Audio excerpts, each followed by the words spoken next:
The film was based on a series of photographs by a brilliant photographer called Joanna Kane, who found a series of death masks and shot them. They were in the archive of the Scottish National Portrait Gallery, and they were amazing, absolutely amazing. She shot them as if they were these luminous objects, and we thought, well, we wanted to do a story about, the dead, speaking from Basra in Iraq.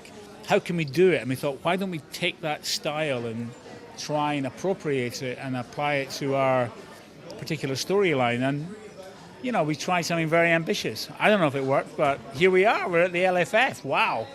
You mentioned about style, actually. You've got a very specific look, haven't you, for the film? Can you tell us a little bit more about that? Yeah, it's a very hyper-stylized movie. It feels like the people are like floating out of darkness into this strange kind of dark world. And I guess it's my take on the abyss that we're all facing, that there is nothing. I'm not a religious person, and I don't really feel there is anything. So these people are just floating around in darkness. For me, the key to the film is them talking about the lives that might have been, the things they might have done with their wives or their girlfriends or their brothers or their sisters. And I think until you've lost someone close to you, you don't really understand what that means. When you lose somebody, it's such a hugely tragic and terrible thing. But it's more about my frustration with us. We're so shit as a country. We just don't care. Nobody cares. Apathy, isn't it, really? Total apathy. We saw that with the riots. Yeah, and I think no one seemed to understand where that might have come from, and that was just brewing anyway. That was going to happen. And I think the idea, for me personally, I'm from a working class housing estate in Scotland, and when I was younger, a lot of my friends joined the British Army because they couldn't get jobs.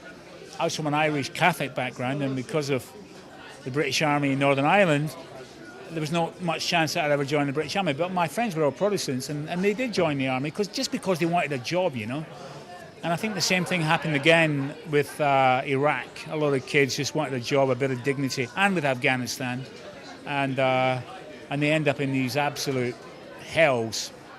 And the people in Basra didn't want them there, but they were there, and these young guys. Can you imagine how terrifying it was for them?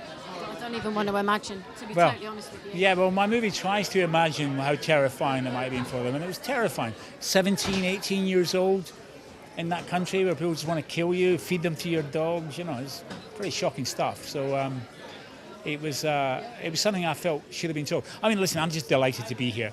It's the LFF. It's a celebration of cinema. It's a celebration of big movies. But it's also a celebration of wee tiny movies like we've made. And we've made it with grace and dignity and incredible integrity. And I feel very, very proud of that. And we're used to seeing you in front of the camera. What made you want to go behind it? Well, I think in the end you burn out on the other side, and I needed something else. And I always wanted to make films, and I was frustrated about that.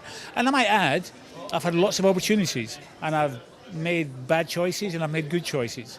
But that's life, And I'm very happy where I am. I've got no regrets about, as the great Scott Walker said, I've got no regrets. Where I am right now is a great place, and I'm making interesting projects. But, the bottom line was we decided that we had the equipment, we had the actors that we loved, we had the story that enraged us, let's go make a movie. And we did it. And here we are.